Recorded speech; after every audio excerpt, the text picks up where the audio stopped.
आणि आता एक मुंबईतली मोठी बातमी हाती येते। अभिषेक घोसाळकर हत्या प्रकरणाचा तपास हा सीबीआयकडे सुपूर्द करा असे निर्देश उच्च न्यायालयाने दिलेत। मुंबई उच्च न्यायालयात या संदर्भात एक याचिका दाखल करण्यात आली होती आणि मुंबई उच्च न्यायालयाचा हा निर्णय म्हणजे मुंबई पोलिसांसाठी चपराक मानली जाते, कारण या प्रकरणाचा तपास आतापर्यंत मुंबई पोलीस करत होते। प्रशांत बाग आपले प्रतिनिधी आपल्यासोबत आहेत। प्रशांत, मोठा निर्णय उच्च न्यायालयाचा।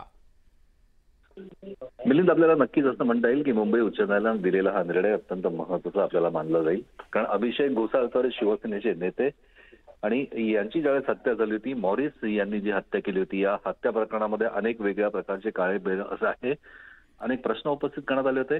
मुंबई पोलिसांनी केलेला तपास आणि या तपासातली सुसंगती यापेक्षा अधिक जास्त विसंगती समोर आली होती की ज्यावेळेस जी घटनास्थळ घडली होती त्याचे परिस्थितीजन्य पुरावे याचा आधारच मुंबई पोलिसांनी घेतला नाही। आणखी याच एफआयआरच्या आधारे तेजस्वी घोसाळकर, ज्या अभिषेक घोसाळकर यांच्या पत्नी आहे, त्यांनी मुंबई उच्च न्यायालयामध्ये दाद मागितली होती। या विषयावर अनेक वेळा तारखा पडल्या।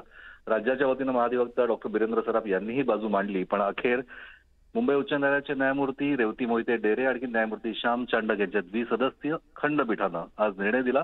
मुंबई पोलिसांना ही चपराक नक्कीच म्हणता येईल, कारण विशेष तपास यंत्रणेकडे किंवा सीबीआयकडे या तपास सुपूर्द करण्याचे आदेश देण्याचा हा निर्णय होता आणि अर्थात सीबीआयकडे हा तपास देण्यात आलेला आहे।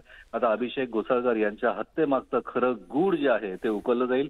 केंद्रीय तपास यंत्रणा अर्थात सेंट्रल ब्युरो ऑफ इन्व्हेस्टिगेशन तपास करणार असल्यामुळे यातल्या अनेक गोष्टी या समोर येऊ शकतील असा विश्वास याचिकाकर्त्यांना आहे आणि हा निर्णय देतानाच ही याचिका खारिज करण्यात आलेली आहे। मिलिंद, प्रशांत, तुर्तास धन्यवाद या सगळ्या माहितीबद्दल।